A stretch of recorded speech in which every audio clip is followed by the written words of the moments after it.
श्री स्वामी समर्थ. जेव्हा आपल्या आयुष्यात खूपच कठीण काळ येतो तेव्हा आपण सहज म्हणतो, देव आपली परीक्षा घेत आहेत. पण खरंच स्वामी आपली परीक्षा घेतात का? तर हे ओळखायचे कसे? तर आज मी तुम्हाला या व्हिडिओमध्ये असे 3 संकेत सांगणार आहे, की जे आपल्याला सांगतात स्वामी समर्थ महाराज आपली परीक्षा घेतात. ते आपल्या भक्ताची परीक्षा वेगवेगळ्या प्रकारे घेतात. कधी सुखात तर कधी दुःखात तर अनपेक्षित संकटात. जर प्रत्येक परिस्थितीत तुमचा स्वामीवरचा विश्वास अढळ राहिला तर समजून जा तुम्ही स्वामींच्या परीक्षेत उत्तीर्ण झाला आहेत. पण अशा स्थितीत तुमचं मन थोडं जरी डगमगलं किंवा स्वामीवरील श्रद्धा कमी झाली किंवा विश्वास उडाला तर समजून जा की आपण स्वामींच्या या परीक्षेत अयशस्वी ठरतो. तर आजच्या या व्हिडिओमध्ये तुम्हाला स्पष्टपणे समजणार आहे की स्वामी जेव्हा आपली परीक्षा घेतात तेव्हा नेमकं आपल्या आयुष्यात काय काय घडतं. तर लक्षात ठेवा, स्वामी प्रत्येकाची परीक्षा घेत नाहीत.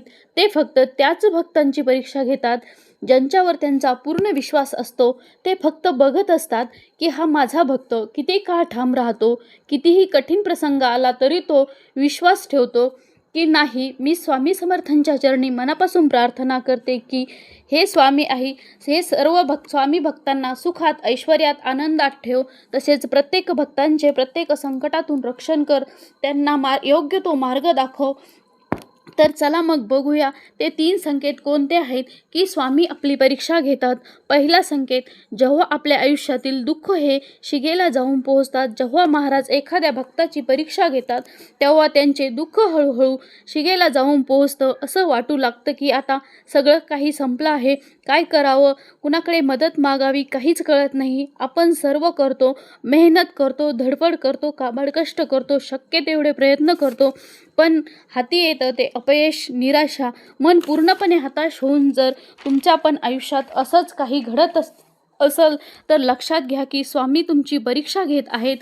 ती यासाठी, ज्याप्रमाणे हिरा चमकवण्यासाठी त्याला तासावेच लागते आणि सोनं शुद्ध होण्यासाठी त्याला तापावेच लागते. आगीच्या प्रखर तापातून त्याला जावं लागतं.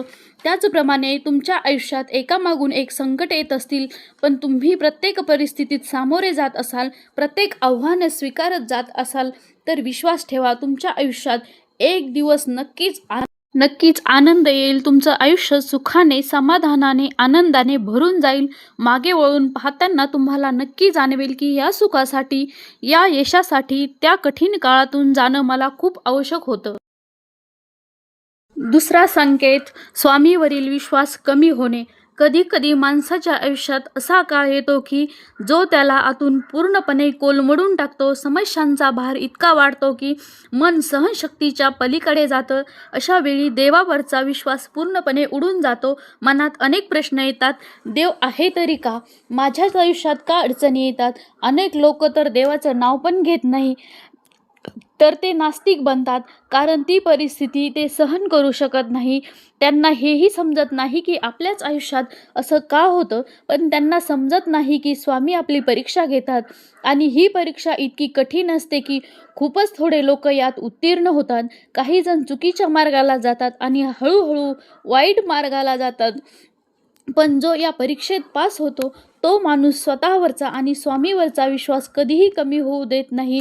कितीही संकटे समोर आली, कितीही दुःख आली, तर तो धैर्याने परिस्थितींचा सामना करतो. तो मनाला शांत ठेवण्याचा प्रयत्न करतो, संयम सोडत नाही आणि त्याच्या मनात एकच विचार असतो की स्वामी जे करतील ते माझ्या भल्यासाठीच करतील. या परीक्षेत तुम्हालाही उत्तीर्ण व्हायचं असेल तर स्वामीवर पूर्णपणे विश्वास ठेवा. एक ना एक दिवस नक्की येईल की सगळं काही हळूहळू ठीक होईल. पण त्या दिवसापर्यंत तुम्हाला स्वतःवरचा आणि देवावरचा विश्वास टिकवायचा आहे आणि मनातील हिंमत सोडायची नाही. दुःख तर प्रत्येकाच्या आयुष्यात आहे. हीच तर ईश्वराची माया आहे. कुठे ऊन तर कुठे सावली.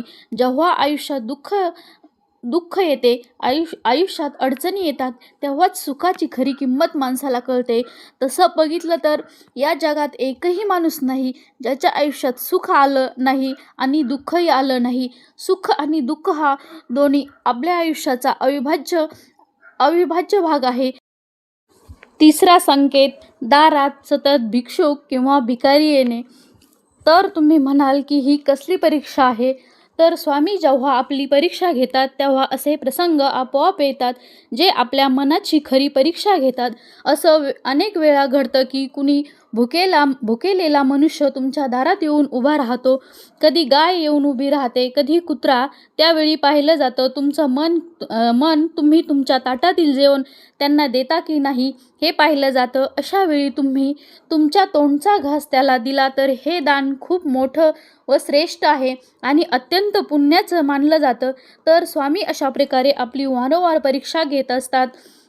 जर गरजू लोकांना आपल्यासमोर आणून उभं करतात आणि त्याच क्षणी जर तुम्हाला त्यांच्याविषयी मनात आपुलकी, प्रेम, करुणा जर तुमच्या मनात जागृत झाली तर तुम्ही स्वामींच्या परीक्षेत उत्तीर्ण झाला आहात. अनेक कथांमध्ये आपण ऐकलं आहे की स्वामी कधी मनुष्याच्या तर कधी प्राण्याच्या रूपात आपली परीक्षा घ्यायला येतात, स्वतः येत असतात. म्हणून अशा प्रकारे प्रत्येक वेळी गरजू व्यक्तींची व मुक्या प्राण्यांची मदत करा. असं केल्याने स्वामी प्रसन्न होतात आणि त्यांची कृपा सदैव तुमच्यावर टिकून राहते.